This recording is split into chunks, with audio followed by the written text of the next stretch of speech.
और उधर दिल्ली एनसीआर में मूसलाधार बारिश ने जहां एक तरफ गर्मी और उमस से राहत पहुंचाने का थोड़ा काम किया है, तो वहीं दूसरी तरफ कई इलाकों में पानी भरने से लोगों की मुसीबत बढ़ चुकी है। क्योंकि सड़कें पानी में डूब गई, जिन पर लोगों के लिए चलना नामुमकिन सा हो गया। तस्वीरें दिल्ली के नरेला की है, जहां मूसलाधार बारिश से एक अंडरपास में पानी भर गया।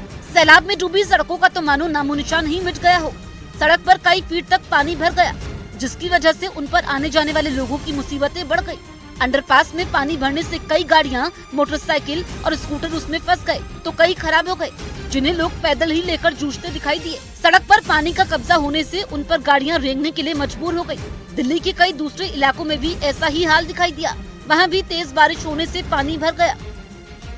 भारत में जारी मूसलाधार आफत के बीच चीन में आए इस साल के 5वें तूफान तुक्सरी ने वहां जमकर तबाही मचाई और वहां के फुजियान प्रांत में तूफान की वजह से तेज हवाओं के साथ भारी बारिश हुई और वहां की सड़क किनारे लगे कई पेड़ गिर गए। इसका जो वीडियो सामने आया उसमें तेज हवाओं के साथ धूल उड़ती नजर आई, जिसकी वजह से वहां दिखना तक मुश्किल हो गया। इसके अलावा कई जगहों पर तेज हवाओं की वजह से पेड़ गिर गए, जिसकी वजह से रास्ते बंद करने पड़े। तूफान तुक्सरी ने वहां के तटीय इलाकों में रहने वाले लोगों की मुश्किलें बढ़ा दी, लिहाजा वहां रहने वाले लोगों को सुरक्षित जगहों पर शिफ्ट किया गया। इसके अलावा वहां मौजूद स्कूल और दफ्तरों को भी बंद कर दिया गया। बताया गया कि तूफान की वजह से वहां के कई प्रांतों में भारी नुकसान है। इससे पहले ये तूफान फिलीपींस में भी जमकर तबाही मचा चुका है।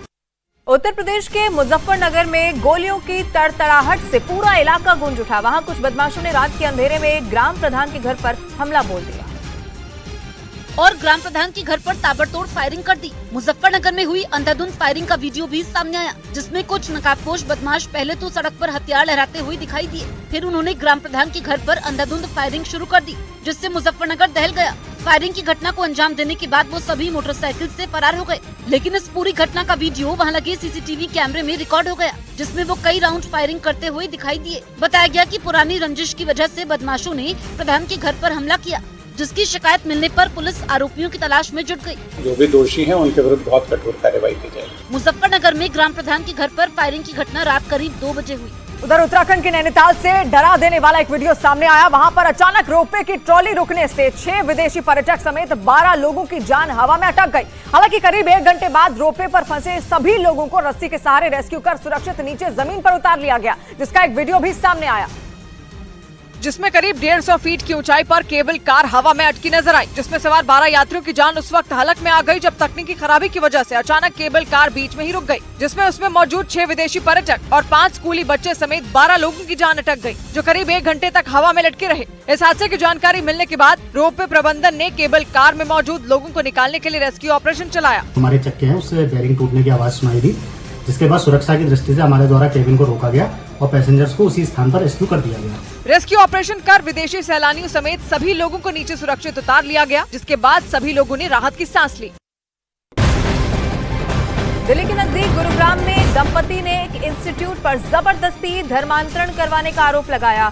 दंपति का आरोप यह है कि इंस्टीट्यूट में नौकरी देने के बाद धर्म परिवर्तन का दबाव बनाया गया और धर्म नहीं बदलने पर नौकरी से निकालने की धमकी तक दे दी गई। उन्होंने धर्मांतरण के लिए लालच देने का भी आरोप लगाया, जिसके खिलाफ उन्होंने पुलिस में शिकायत दर्ज करवा दी है। तो इस वक्त की ये बड़ी खबर आपको बता रहे, गुरुग्राम से जबरदस्ती धर्मांतरण का ये बड़ा मामला सामने आया है। एक दंपति ने इंस्टीट्यूट पर आरोप लगाया है, जबरदस्ती धर्मांतरण का ये आरोप लगाया गया।